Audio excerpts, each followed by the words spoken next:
them. You know, his big line to me is, you shouldn't say things, because I never follow through on them. And so this was week after week, month after month. He is looking at me like, this is a miracle. There is no way that you, on your own, could have done this. So we are called to sing. All of us are called to sing. All of us are called to express ourselves and join our voice into the unity of the church. Often with my choirs, I ask them to listen to each other, to listen to the sound that they make together as one. That's what we're aiming for. Through the harmony or unison, we're aiming for a one sound. You need to decide. What are you going to participate in? Are you going to participate in the historic Christian idea of the altar of sacrifice, which is in the Eucharist, or not?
Welcome to the Sowing Hope podcast. This is a show all about implanting hope in our hearts. I'm Bill Snyder, joined by my friend Ann DeSantis. We're glad you're here for our uplifting conversation about faith and how it sustains our hearts through all the seasons of life. Thanks for walking with us. And good evening, everybody, and welcome to the Sowing Hope podcast. I am Bill Snyder. It's great to be with you all here on YouTube, Podbean, Facebook, and whatever channel you're listening to this on. We're glad that you are here this evening as the days get shorter and colder for the next couple of weeks. Thanks for being with us here on Patchwork Heart Ministry and Patchwork Heart Radio. As always, I'm joined by my friend Ann DeSantis. How are you this evening, Ann? Oh, awesome, Bill. Thank you so much. I always love being on Sowing Hope. Yeah, it's a wonderful time to be here and to be able to just talk with people about faith and life and uplift them in their journey and in their faith walk. But tonight we have a wonderful guest, so why don't you introduce her to us tonight, Ann? Oh, I'd love to, because first of all, she's a returning guest. Second, she's also been on Journeys in Faith, my show that's on Fiat Ministry Network, which was amazing. And most importantly, she's a good friend of mine, and I'm so blessed by her friendship. So we have Donna A. Heckler, and I'm going to read Donna's her biography from her awesome book called Marketing God. She is a global marketing executive who has been blessed with a prominent career in the corporate sector. Recognized as a thought leader in brand and marketing strategy, she is a co-author of the book, The Truth About Creating Brands People Love. Donna penned the acclaimed book, Living Like a Lady When You Have Cancer, after her stage 3 cancer diagnosis. Donna is a Catholic author and a speaker with a knack for insightful and engaging storytelling. And if you listen to the first Sowing Hope episode, you know that that is true. We had an awesome first episode with Donna way back, I guess a few months ago. Seems like a while ago. But she is just an amazing person and an amazing friend. Donna, welcome to Sowing Hope. Oh, thank you so much for having me. Ann and Bill, it's great to see you again. And you're so kind. I love our friendship. Thank you. Oh, I mean every word. If you know me, you know that's true, right? I do. It is a lovely friendship. Courtesy of God, right? He's That's the one who right. It's so true. He always makes those divine appointments. But it's great to have you back, Donna, on the program. So much fun to have you. Thank It you. is. Thank you. I have to also thank somebody else if she's listening right now, because if it wasn't for her, we all wouldn't be together, and Sowing Hope would not exist either. So I want to thank Kendra Von Esch, because way back at the beginning of COVID, I think a little bit before COVID started, she had connected me with Bill and you and some other wonderful people. So not a day goes by that I don't thank Kendra. She's a gifted Catholic author and speaker. So inviting people to check out her YouTube channel at Kendra Von Esch and all of her social media platforms. So grateful. Thanks, Kendra. Yeah, thank you, Kendra. She is amazing. She really is. Yeah. And she's very close to Patchwork Heart Ministry, to Fiat Ministry Network, and also the St. Raymond Donatus Foundation. And we're all so grateful. Yes. And I'm so grateful for you tonight to be here with us, Donna. Well, thank you. And likewise, I'm so happy to be here. I was honored to be asked again, so thank you for that. Yeah. Now, last time around, and I want to invite people to listen to episode 1 of Donna on Sowing Hope, and also invite you to go to Journeys in Faith on Fiat Ministry Network and watch the show, because you'll learn a lot more about Donna's life, faith, and mission. This episode, we thought we could focus on something that's really a wonderful, wonderful thing. It's called Marketing God, and it is a book. It's about inspired strategies for building the kingdom. I have the book, and I have to tell you all that I love this book. And the book is exactly what it says. You know, as Catholics, especially right now with COVID and everything that we've been through, this is a book that we need. And we need to think about, because how can we help to let people know about the love of God and the gifts of the Catholic Church? That's what this book called Marketing God and what it's all about. So one of the things that we talked about before the show started was, Donna, 3 elements, and I'm going to share the 3 elements and you're going to unpack them. One is facing the fear. Another one is sharing the compelling reason. Now, I'm talking about getting people back to church. And the third is break the habit. So why don't we start out with face the fear? What is this fear and how can we overcome it? So Ann, thank you for bringing these up. The past several weeks, months, as we've been going through COVID, obviously, first of all, we had to figure out how to reopen the church. And churches are open. They're open in different ways across the country, in fact, across the world. But what I recognize is that people are very afraid. They're not engaging in their faith. They're not returning to Mass. I don't know about where each of you are, but where I'm at, we're just not seeing, if a church can be at 30% capacity or 50%, it's not getting there. So something's up.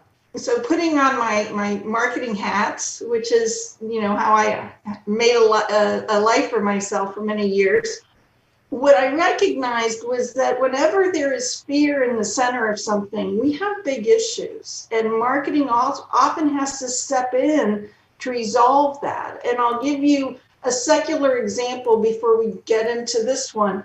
If you recall, when Tylenol had a scare so many years ago, there were some concerns that people were dying from the use of Tylenol. In fact, there were several deaths in Chicago. It was tainted, but nobody knew. And what happened?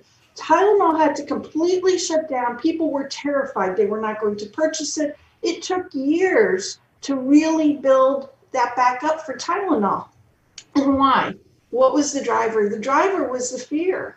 Even when they were able to say, hey, it's safe and we've got solid packaging here and you don't have to worry, the fear lingered.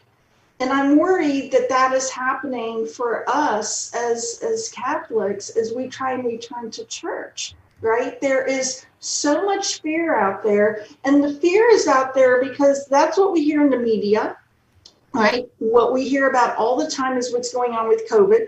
There's reality to the fear, right? Even today I was on the phone with a friend who just recovered from COVID. This is a real thing. So there's reason to be afraid.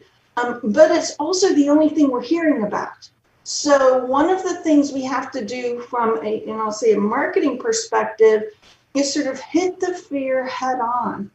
Yes, people are going to be afraid, but yes, there are things we can do as parishes to ease that fear. There are things that we can do and communicate to say, hey, we're making it a safe environment for you, and here are the steps we're taking. And if those things aren't shared, then the parishioners are going to live in the state of fear.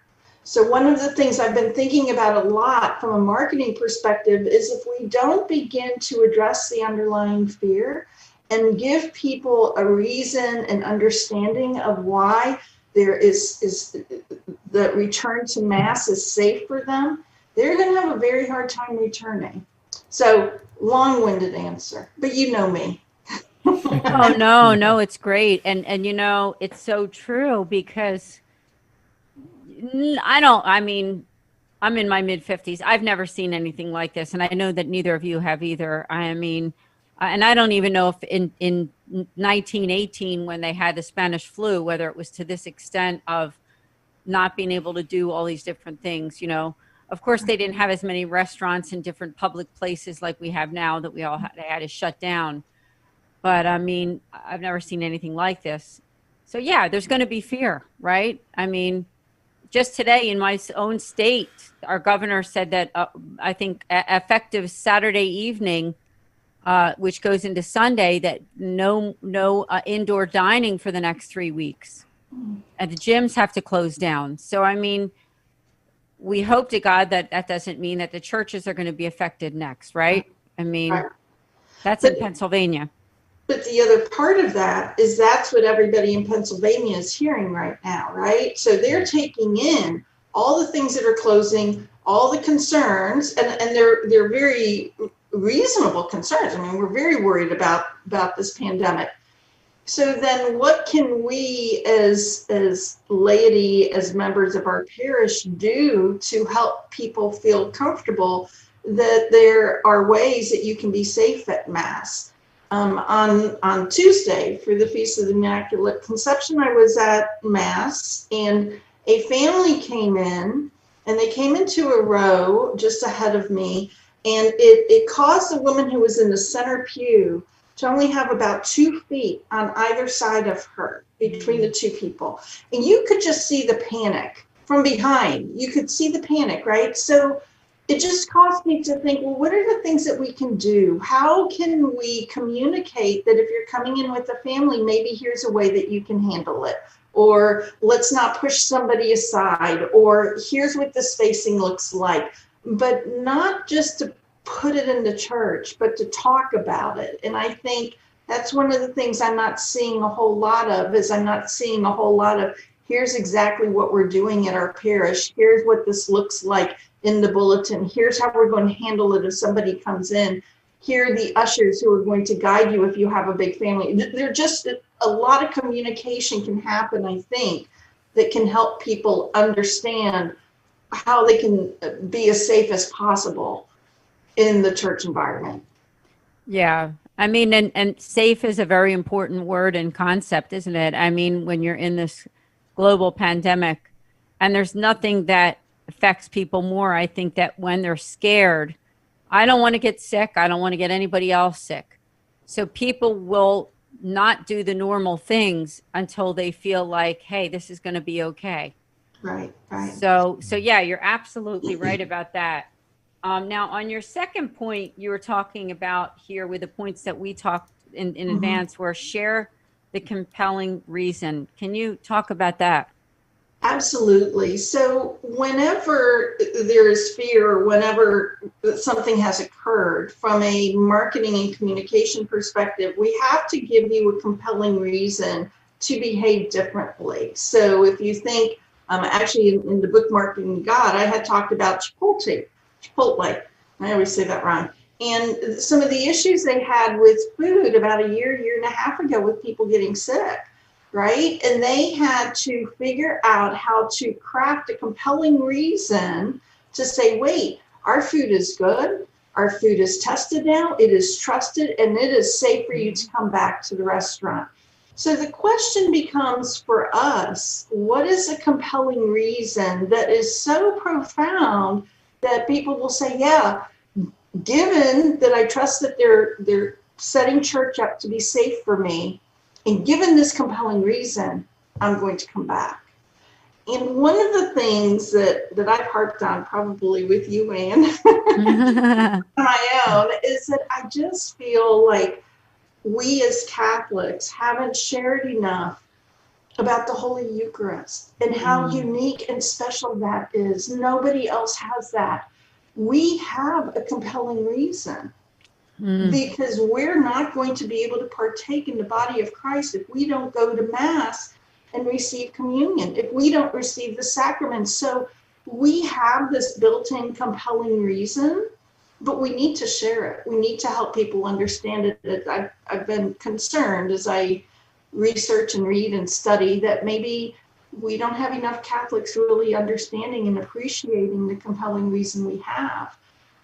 So, and all the worry and issues with COVID, is this an opportunity actually for us to reintroduce the compelling reason of our faith and help draw people back to Mass? Oh, Bill is nodding left and right. Well, yeah, it's very true. But what you're saying is so true, Donna. I mean, we have to do a better job to say that, look, Jesus is the best kept secret, I think, in Catholicism, and Yes. isn't that sad to say? Like here, this guy that, wants to dwell within you. The God that created you wants to dwell within you. I mean, you can't get that anywhere else but at the Catholic Mass, and so that's a compelling reason to show up and to be there and to fight for attending, and there are so many, things that we talk about, like, okay, battling it from a societal standpoint. Well, as Ann mentioned, all right, well, here the governor's going to shut down this, and well, is it going to? That would inhibit people being able to attend Mass in Pennsylvania if he closes all the churches and says, "Sorry, you can't go." And then, we are compelled though because Jesus is God, but there's also a little bit of a difference there too. Yes, we believe in the supernatural power of Jesus, but we're also not being reckless, right? We're also not saying, well, I don't need to wear a mask. I don't need to social distance while I'm at church because Jesus is just going to save me. Well, there's a big issue with that. And I've heard that from a few people. Well, you just believe that Jesus is going to save you and everything's going to be okay. No. We're wearing masks, we're social distancing, we're using hand sanitizer, in our pews at church. But the reason to go is still there, right? Like the reason to attend and not miss is still there, and be prudent too, because that's, one of the, cardinal virtues. Right. Oh, absolutely. I feel compelled to share a little story if I can. It's just sort of a little silly story. But I think it'll sort of illustrate a point. I share this sometimes when I speak, and it's the story of a little boy who he just knew that mommy and daddy were going to lose the house. They had no money and they were going to lose the house, and he was just so afraid. And he went to bed that night and he prayed, "Dear God, mommy and daddy have to win the lottery. We have to, or we're not going to have a house." Well, they didn't win the lottery. And the next day he's even more afraid because they've only got 1 or 2 days left. And so he prays, "Come on, God, we have to win the lottery tonight. We have to, or we're not going to have a house."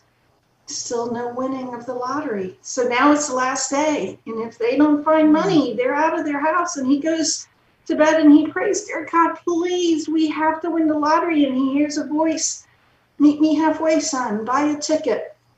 And I love that because I think that's what we're doing when we are social distancing and we're wearing our masks. We have to buy the ticket. Yeah. But there's also what you were saying, Bill, that we have the ability to receive Christ in Holy Communion. And if we buy the ticket, if we wear our masks, if we socially distance, and we do what the church has instructed for each particular church, I recognize that they're different, we can go back to Mass and we can receive the Blessed Eucharist again. Oh, I agree with you wholeheartedly. And I have to make a shout out to my own church, St. Mary's in Schwenksville, PA, and Father Louis Bellapede, who has done a tremendous job with people helping to clean the church. So immaculate, do such a great job with keeping up with all of the regulations. So, and I know a lot of other pastors that do that, including one of our former guests on Sowing Hope and one of our Mercedarian pastors here. Well, he's in Western New York, but a friend of Sowing Hope, as Father Matthew Phelan, has done a tremendous job with all the things that he's done, including the holy water where you put your hand underneath and you don't have to touch inside the holy water. It just comes out like, one of those dispensers. Oh, Come on. I mean, it's gone on to great lengths to keep that church absolutely perfectly clean. Oh, that's wonderful. Yeah, you have to give a lot of our pastors and archdiocese and dioceses so much credit for doing a wonderful job with all of this. It's so much to do. It absolutely is. Yeah. I've recently, some of your listeners from before may know that I recently moved down to Florida. So the past 2 months, I've been going to different churches, trying to sort of figure out where am I going to be. And so it's been very enlightening because I've been able to see so many different practices and different ways that parishes are handling this. And so I think as I reflect on what we can do from a marketing God hat to help engage people, that there's been learning for me in going to these various churches. And the one that I've decided to attend has been fabulous, right? They're fabulous. And so you see the same thing, that they have figured out how to take care of it. St. William's, I'll call them out. Okay. Oh, that's so great. That's so great. Now, point 3 on the list that we discussed is breaking the habit. Can you talk about that? I have to tell you, this of all of them is the one that almost scares me the most. This is where my marketing hat is on in a big, big way. And I'll invite your listeners to think about something like, what laundry detergent do they use? And if I ask you, Anne, and you, Bill, you may feel free to tell me. I would bet you anything that you're using the laundry detergent that your mom used, that your family used, because traditionally that's what happens. People have habits, and if they don't know how to make a decision, they rely on what mom and dad did. So let's fast forward and think about the habit that has been created because of COVID. All of a sudden, people are in the habit of watching church, watching Mass on TV. That's not the same. Watching it streamed is not the same as going to Mass, being part of the community, and receiving the Blessed Eucharist. They are not having to get up and get dressed, right? They are not putting on their makeup or doing their hair or whatever they're doing and getting the family ready. They're not having to do that. They're watching Mass from an easy chair. And habits are really hard to break. That's why I started with the laundry detergent one, because so many times you just use what you've always used, right? Or what your mother's always used. And it's very difficult to break a habit, especially when it comes to decisions or behaviors that require some sort of action. Well, this is a habit. It's becoming a habit for many people. And after 8 months of COVID and people not going to Mass, I'm very worried about what that means for engagement with our parishes. Yeah, agreed completely, because the numbers were shrinking even before COVID. And now when people say, well, my archbishop says I don't need to go. And it's, it's not the archbishop's fault. It's none of the cardinals or archbishop's fault. They're just going according to what the states and what's being recommended. Right. But it's certainly not good for the overall picture of the church. So exactly. I was reading a report. It's called the Unstuck Report. It's sort of a broad report on church attendance. So it's not just Catholic, but Christians, all sorts of various denominations. And they were talking about how so many people are doing everything online and how fabulous that is. And they were really celebrating it in this report. And it was breaking my heart because I'm thinking, no, yes, we have the ability to go online, and that has been a beautiful gift during this time. But that's not where we need to be to really fully participate in our faith. We need to figure out how to get ourselves back to Mass. Well, yeah, and you nailed it about 10 minutes ago when you said the Eucharist, because we as Catholics, we don't just go to Mass just for the readings, just to be there. We go to receive Jesus Christ in the Blessed Sacrament. Right. So, and nobody else can do that. Yeah. Which is why these reports can celebrate going to a service online. But I personally don't feel that Catholics can celebrate that. I feel like we need to celebrate being able to go to Mass in person and receive Christ in the Holy Eucharist in person.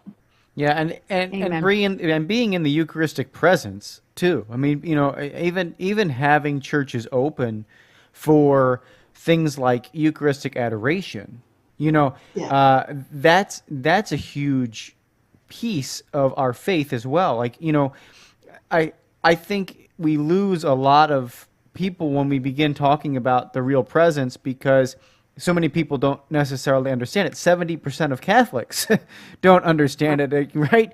So when you start, talking about, okay, well, here the Eucharist, it is Jesus' body, blood, soul, and divinity contained in this, this little white host. But beyond that, it is once consecrated, it is perpetually Christ until it is consumed. So that's the reason why we have a tabernacle. This echoes all the way back to, the Ark of the Covenant. It goes back to the presence of God in the temple, right? It goes all the way back to that. It echoes all of these things, and that Christ then says too that I am going to be with you always, right? I am never going to leave you. And here's how he does it. He does it in the Eucharist. He's physically present with us. I've said it many times in different forums, but here's the bottom line. We're the only religion on the planet that believes that their God is physically present with them on earth. And that is a bold statement to make. There's not another religion on the planet that says, yeah, I can point to that tabernacle and go, yeah, Jesus is there, he's alive, and no, he might not look like, a human person, but, to the eye, but he's there, living, and, it's living flesh of God. And so that's a bold statement to make. And so you're exactly right, breaking the habit. And it's hard to do, though, when we just say, well, that's a piece of bread there. That I don't need to encounter that. I don't need to see that. So that's you're spot on. I often talk in terms of making lemonade out of lemons. And we've certainly had a lot of lemons this year, right? With the COVID.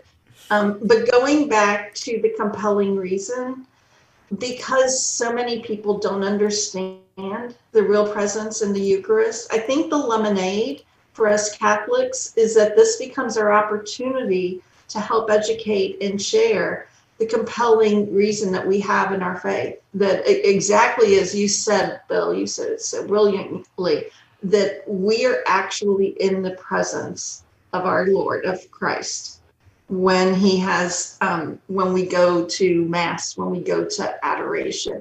And that is something, you're right, nobody else has. So maybe in all of this, there is an opportunity to begin to help others who are Catholic understand more deeply this gift that we have. Yeah. And I think it's where, as they say, the rubber meets the road for all of us as Catholics, because how many really devoted Catholics, and I know a lot, excuse me, who prayed for years and years and years for all these conversions of their family and friends and people who go to their churches. Well, you know what? Now this is the time where, as you said, the only reason, really, the real reason we go to Mass is for the Eucharist, right? The readings are wonderful, everything, the people are wonderful, and seeing the clergy, everything. But really, we're there for the Eucharist, right? So this time where a lot of the dioceses and archdioceses are actually, having to hold back on this and tell people that they have to go to Mass, it makes us look at ourselves and say, you know what? Where is that desire? I need that desire, because this is something that's much more bigger and transcendent than my own life, is the fact that this Eucharist will last forever. I need to be a part of it. I need to be one with it, with the Eucharist. So I can't think of a time that's more important than right at this exact moment. I agree. When COVID first hit, I was doing a lot of research, always from a marketing perspective, right? And what does it mean for human behavior? That's a lot of what marketing is. And when it first happened, there was a study I read about do first. What did people want to do first when things opened up? And the first thing they wanted to do was go to a restaurant, like 85%. The second thing was go back to church. And I loved that. And at the time I was thinking, okay, what can we do to help encourage people? They want to go. The churches are trying to figure out how to open. But unfortunately, it just didn't happen then. So a fear I have, it goes back to breaking the habit, is I hope that people aren't losing that desire. The longer you sit and the longer you have a habit, you sort of lose desire for other things. And so that's one of the fears I have, is how do we help people break this habit of sitting at home, feel safe enough and hungry for the Eucharist, and from a spiritual perspective, that they start returning again. Yeah. Amen. Let me just review those 3 points again that Donna discussed. So she talked about, one was facing the fear, and we're relating this to what's happening right now in our country and in the world. 2 is sharing the compelling reason, and 3 is breaking the habit. And these are points that Donna has thought very much about, as far as how can we get from point A to point B right now to hold on to our faith and also spread the faith, so that after this whole thing is all done, that the Catholic Church is thriving and not just about surviving. Can I share a little something? Please. So because this is the work I used to do, right, in my corporate world, I'm now putting that marketing hat on for parishes and ministries. So I just thought I'd share with your listeners, I'm working on a workbook that will be made available for parishes and ministries, and it's going to align with some of the chapters of Marketing God, but it's going to be very specific around things that we do on each of these topics. What can a parish do to help their parishioners face the fear? What do they need to share? What are things they can do to help share the compelling reason? And then what are things they can do to help break the habit? I just put that out there because I, as well as so many, are trying to figure out what are the tools, what are the things that we can do to help our parishes and help our parishioners re-engage. So I thought I'd make mention of that. Yeah, it's a good word, re-engage. It is, because that's what it really is, the re-engage. Because they've been engaged at some point, even if it made no sense at whatever point in time, right? Right. But now they're being re-engaged to say, you know what, your governor can close down the restaurants, the gyms, and everything else. But you know what? Getting to Mass and getting to church is much different than all these other things. Right. Mm-hmm. Right? I mean, Yeah. isn't that what it comes down to? Absolutely. Yeah, and the other thing I think that's really important as well is to remember that I think the personal invitation there too, like where, what can overcome the fear, I think, is the personal invitation. Like, come with me, come with me, join me, in this. It's that's a strength of our faith on a daily basis is the fact that we do have the ability to come together. None of us were meant for a solo, relationship with God. I mean, yes, we have our personal relationship, but we're also part of church, and part of worship is communal. So, having somebody say, you know what, yeah, why don't you come with me to this mass? And yeah, we'll be 6 feet apart, but we'll be able to see each other. And then maybe, we can go out for that, cup of coffee afterward, provided it's open, right? But let's have that sense of community again as well, because I think that helps overcome the fear, and that's and that's a large piece of it. Even in my work as an Uber driver, I love how I use this on the air so much. The reality is that people will get in your car and they're just glad to see another human being. They're just glad to see another human being, and just want to talk about the weather and talk about we are made for community. So having that, I think that is a key to overcoming that fear as well. The invitation, invite somebody. I completely agree. Chapter 4, Truth 4 in the book Marketing God is a truth called Everybody Owns the Brand. And often when I get interviewed, especially there are priests who interview me for radio shows or whatnot, they always have to bring this one up, because I think that it was not a concept that everybody understood. Now, if you work in the secular world, you do want everybody to understand the brand. But in parishes, that was sort of a new idea. But I think it's really important now. I think it's really important to what you were saying, Bill, for the laity, for those who participate in Mass, to understand what the church is doing, understand how it's addressing the fears, understand the compelling reason, and then you're right, make an invitation. In corporate, if I was launching something, I would say start with those who are closest in. So I'd make sure that my senior executives knew what we were doing, and then we branch out, and then we branch out again, and maybe we finally get to our customers, and which would be like a Walmart or Target, right? And finally, you get all the way out to the people who you want to come in and buy the product or participate in something new. And I think that that's the model we need here as well. Who are the laity who are close in to the pastor, to the leaders in the church? And how can they be the first circle that goes out and says, please come with me? And then they invite somebody, and before long, those people invite somebody. But to me, it goes back to that idea that we all own the brand. We all have to be a part of it. It's not just one person who can do this. And then I think if ever there's a time for the laity to stand up and say, we are Catholic and we love our faith and we want you to come back with us, this is the time. This is the time. Amen. I have to commend you on Marketing God. It's such a great book. And I'm going to repeat the subtitle. It's Inspired Strategies for Building the Kingdom. It's you give how many truths are there altogether? I think, is it 38? 40. 40. Okay. 40 different truths. And the chapters are short. Now, I have to say, I'm very blessed because Donna is going to be working with the St. Raymond Nonnatus Foundation for Freedom, Family, and Faith, where I'm the director. The St. Raymond Nonnatus Foundation has been a guest on this podcast quite a bit, different friars and such.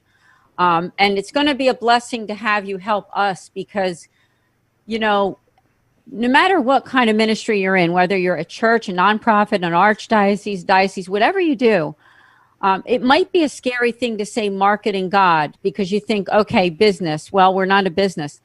But at the same time, you can take the messages that you learn in business, right?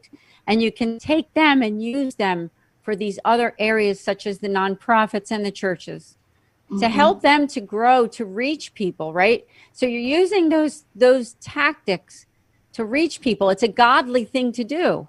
It's not ungodly to say Marketing God. It's really a good thing because we're evangelizing. And I'm so grateful. I can't wait for that meeting that we're going to have in February where you're going to meet with our board. And Bill's on the board too. So that's going to be a great thing. Bill, that's going to be a great thing. Yes. Yeah. I look forward to it.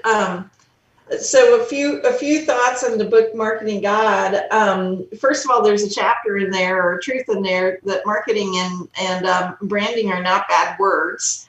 And it's because I was often being asked to, after I left corporate after the cancer, I was being asked to do some marketing projects and advising some different faith-based entities. And without fail, they'd say, whatever you do, don't use the word marketing, don't use the word brand. And I'm like, you're missing some really important messaging if I can't use those words. So we talk about that because I do think it's a word, they're words that are scary to those of us who are trying to do work in the faith, because we hear marketing and branding and we think big dollars and big budget and secular and bad. But if we can pull the veneer of the money away, those words are really meaningful. And so I try and talk about that in the book a little bit so that we're not so afraid of them.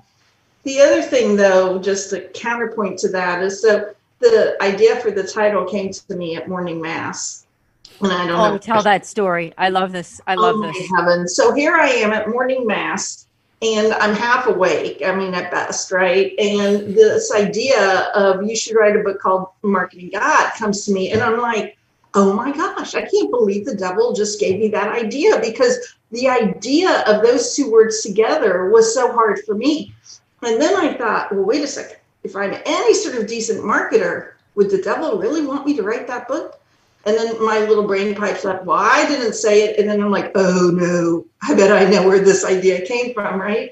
So I have this argument with God all through mass. I'm like, God, the last thing you can do is have a Heckler write a book called Marketing God. That's just bad on every level.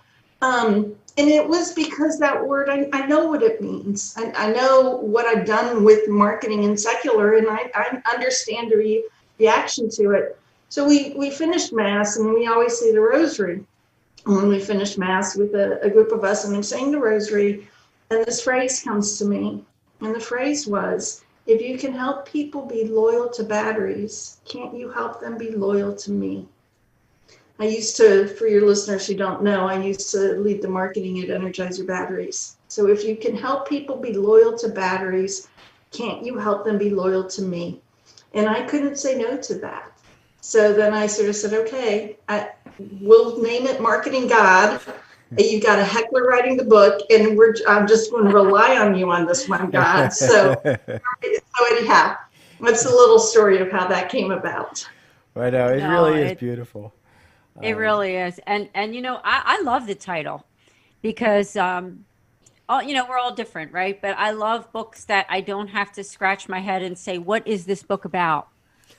You know, I think your title says it pretty easily, that it's inspired strategies for building the kingdom. You know, I want to make a shout out too, because we get a lot of diocese, archdiocese pastors and religious that listen to Sowing Hope. And this is the book that you want to get. I mean, this is an amazing book that's easy to read, that will help you to go from point A to point B with what we've just been going through. Right, Donna? I mean, absolutely. Tell them how they can get it. I mean, I know it's on Amazon, right? And is that pretty much where they should get it? Marketing God. It's on Amazon. I'll tell you what, the publisher is OSB, Our Sunday Visitor. And, if you're purchasing a few of them, or if you have any sort of program with OSB, that would be the place to go, because they've been doing some different deals at different times. I don't know if there's a deal right now, but so OSB has certainly been supporting it. Barnes and Noble, any of the places online. You can even come to my website and get it if you want. So Donna A. Heckler, DonnaAHeckler.com.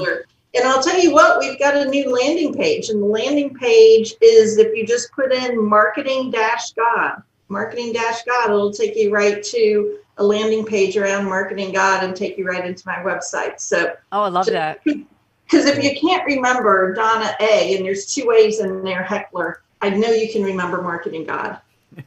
Yeah, that's an easy one. Well, and I'm sitting here thinking about the God incidents that is on Patchwork Heart Radio today as well, because the conversation is so paired up between the two programs, this one and the other episode of Young Catholics Respond that was released today. It is just and right why the future of civilization depends on true religion. was a book that we discussed with Brandon McGinley on Young Catholics Respond Today. And Donna, when you were talking, it just kind of hit me like, oh my gosh, what an amazing pair. Like I'm having a little bit of a deja vu because especially your book, Marketing God is right up the alley of taking the faith and squarely putting it in civilization. It's like making God come alive in our society, right? I mean that's and giving him the place he deserves, like the first commandment, right? Like giving him the number one in our civilization. And when you're talking, it was just such a interesting comment that I had on the air with Brandon McGinley too, was that religion and our relationship with God predates society, and that's on every level. It's like when you're talking about marketing God. Why would I market God? Like all that stuff. Well, it's because God predates society, and we have to, as Catholics, recognize and take our faith out in a public way. We have to market God. We have to put him out first, and that is how civilization. That is how our society is transformed. So what you're talking about, what you're doing, is I was just like blown away just by what you were saying there, because I was like, oh my gosh, what a deja vu. So I encourage people to listen to that. If you want a little bit more and go a little bit deeper as well, you can always flip over to Patchwork Heart Radio and click on Brandon McGinley as well, because it's definitely a God incidence today. Definitely a God incidence. Wow. Bill, I can't wait to listen to that. I'll admit I didn't hear it yet, but I'm going to listen to that one. Sounds amazing. Yeah. I would layer onto that a minute, Bill, because when I was working on the book, I don't know if I shared this with you before, Anne, but I just didn't think I'd find enough Bible verses for each of my chapters. The arrogant secular marketer, oh my gosh, we've come so far and we know what we're doing, blah, blah, blah, right? And I thought, I don't know that I'm going to find enough Bible verses. In the end, the hardest part of writing the book was deciding which Bible verse to use. There were so many for each chapter. And it was in the course of writing it that I thought, when we lost the word marketing, we also lost all the things that it meant, all the things it held. But Christ had that. That's been in the Bible for years. Every single chapter has a Bible verse that's attached to it, and it's very meaningful. But I would tell you there's at least another 10 for at least. And to me, that was sort of a beautiful awakening, that is an important part of what our faith is. It's the sharing and the telling of the compelling reason of Christ and of what our faith means and can do for all of us. And you're right, the depth of it is far beyond any one of us. It's from the very beginning of time. Mm-hmm. Yeah, praise God, praise God. And you know what? The one thing I think is awesome about your book, I should say more than one thing, is that this is a book that you can really use to better your church community and your nonprofit and yourself for that matter. So it's not just a book that you read, you put down and you think, oh, well, that was nice. Let me read my next book. This is a book that you're going to use. This is a book that's going to help your organization to get more organized, and also to think about the way that you are presenting your ministry to others to attract them to what you do, right? In a godly way. So I think it's in that way, this is an amazing book that you want to get, Marketing God. Now, I want to make a shout out to people listening and thinking, you know what? It sounds really good, because not only the book sounds great, there might be people listening who want to make an appointment or do what the St. Raymond Onotis Foundation is going to be doing with you, where you're going to help us take a look at this whole idea of marketing God and marketing what we do to help others. It's not about making a fast buck. It's about reaching human souls and saving souls and bringing God's love to other people. because Absolutely. everybody needs that. And that's what Marketing God is about. It's not about just trying to get rich off of the church or off of people, right? I mean, this is a real life book that's going to help your ministry. And Absolutely. I can't say enough good. So tell us, what would be the next step? Somebody's listening and they're thinking, you know what? I want to do something with Donna. I want to get Marketing God. What should we do next to reach out to you? So on the website, if you go to my website, there are in a few different places contact me forms, especially there's a section around strategy, which is where this falls.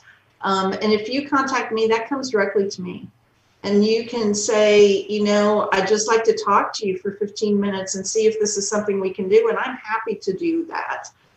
So that's usually the best way, is just to use the contact me form. We can also, if you post notes on the Facebook, then we can reach back out to you that way. So you can always reach me on my Facebook, which is, facebook.com, but then Donna A. Heckler is my name, and it's author speak on Facebook, but Donna A. Heckler. But to me, the easiest way is hop on my website, send me a little note and say, hey, Donna, I heard you with Ann and Bill, and I'd love to ask you a question or two. And, we'll talk from there. Because you're right, Ann, it's about reaching souls. Yes. It's about reaching souls. That's right. And you couldn't be in better hands than Donna. I mean, she said that she was on the team to help develop the marketing strategy for the Energizer battery, right? And of course, me being a child of the 80s, I remember the Energizer bunny, and how popular was that? Yep. I like to say that I helped to keep the bunny going and going and going. Right? Well, going and going. It never stops. The Energizer bunny never stops. Oh Yes. my gosh. So what's next for you, Donna? I know that we're focusing on Marketing God, and this is really what's the heart of your work right now, is wanting to really, you didn't write this book, as I said, to make a buck. I mean, you wrote this book to help people, to help churches and organizations and nonprofits and people in general. I mean, you can use this book, even if you're not a nonprofit. This book is good for you just for your own life. And if you have like some kind of something special that you're really interested in promoting, something godly that you want to promote, or even if you want to let others know and evangelize, right? It's a way to evangelize better personally to your friends and family. So it doesn't have to be just for churches and nonprofits. Right. So right now, so it's interesting to me that the book came out just a year and a half ago. So August of 2019. And, it takes a while for a book to really get some traction, right? And so it was just starting to get traction, and then COVID hit. Holy cow, then everything stops. But there's a lot of energy around this book right now. And I think it's because of some of the things we talked about. How do we use marketing to help people re-engage? So there's a lot of different things that I'm doing around Marketing God right now, from the workbook to I've got some other big presentations coming up. But, even if it is not just about re-engaging at church, which I shouldn't have said just, because that's a really big thing. Mm-hmm. When I first launched the book, the questions that were coming up as a result of people just thinking about faith a little bit differently were really profound. So my sense is that I'm being asked to sort of dig deep into what I know from a marketing perspective and put it out in different types of writing and different types of speaking. So I'm doing a lot of that right now. My favorite thing is to write, and I do love to speak. So I've got several other books that I'm working on, but I feel like every time I go down a different path, I get pulled right back to this, because I think this is I suppose this is what God needs me to do right now. That's why I keep getting pulled back. A lot of different layers to what we can do with Marketing God. So, yeah, I think that you said it came out in August of 2019, but with COVID, yeah, maybe a little bit of it caught a lot of traction in the beginning, but it takes a little longer. And I do think that this book has come out at the right time. The right time. And I mean that because of everything we've all been through. So if you're listening right now, I'm going to ask you to please just go to Amazon and at least read about what this book is about and consider buying it, because it's really, honestly, it's for the investment that you'll make to get Marketing God. You will get something out of it. It's right next to my bed, right next to my little bookshelf there. And I look at it all the time. And I just am so thrilled to have this book. Oh, well, thank you. So I'll hold mine up. I know only Anne can see it, but even I have all sorts of Post-it notes in my own copy, because as I go through it, different things strike me. And I'm like, wow, given this moment in time, this particular topic could be really helpful for so-and-so, or it could be really helpful for such and such ministry or such and such parish. So so I use it too, which I'm sure sounds funny for an author to say, but I do. Yeah, you can, I don't know about you, but when I read things, whether there's something I wrote or someone else, like, you can get something out of it every time you read it, because different words pop out. Amen. You know, I know that happens with me when I read scripture, the mass readings too. Like, one day I might, one set of words might pop out, and another day some other set. Mm-hmm. So same thing with when you read Marketing God. Well, and I wrote the book. I don't know if I had shared this before. My mother had a massive stroke, and I was in Ohio helping her recover and in the hospital a lot. And she was sleeping, but we never wanted to leave her alone. I wrote about half of Marketing God from the hospital room. Wow. And there are many times that I think God was really busy. He just used my fingers. So I go back to the book. I'm like, oh, that was really good. Who wrote that? Oh, God did, not me. Yeah, you give him the credit. Give him the credit. Thank you so much. I'd love for you to come back again as a recurring guest. I would love that. And also on Journeys in Faith. We have to have you back on Journeys in Faith. So that would be amazing. So as we're ending, I know we have a few more minutes. Is there any final words that you have to the listeners? The thing that is striking me as you ask the question is that the reason for writing the book was because marketing is all about helping people become loyal. And the original intention in the book was, how do we help people be loyal to God? And I think that that's still a really important thing to consider. I just think we have additional difficulties right now. So as much as we who are faithful laity can help others find Christ and become loyal to God, I think we are doing the work that God is asking of us in his vineyard. So I just encourage you to be open to what that looks like, to be truly loyal to God and open to the whispers that he places on your heart. Awesome. Thank you, Donna, so very much for being with us. And yeah, I echo Ann. Definitely have an open invitation. Anytime you want to come back on our show, you're certainly welcome. So thank you so very much for being with us here and sharing everything today. Well, thank you for having me. I so enjoy speaking with both of you and all your listeners. So thank you so much. God bless you, friend. Thank you. I'm sure we'll be talking soon. Sounds good. God bless you both. And blessed Advent and Merry Christmas. Amen. Same to you. Well, folks, this has been an episode of Sowing Hope. Until next time, from all of us here at Patchwork Heart Ministry, keep beating to your Catholic hearts and sowing hope into broken hearts. We'll be back next week. Thanks for listening to this episode of Sowing Hope on Patchwork Heart Radio. For more information about this podcast and our ministries, visit our websites, patchworkheart.org and andesantis.com. You can also follow and interact with us on Twitter at PWH Ministry or Ann DeSantis 2.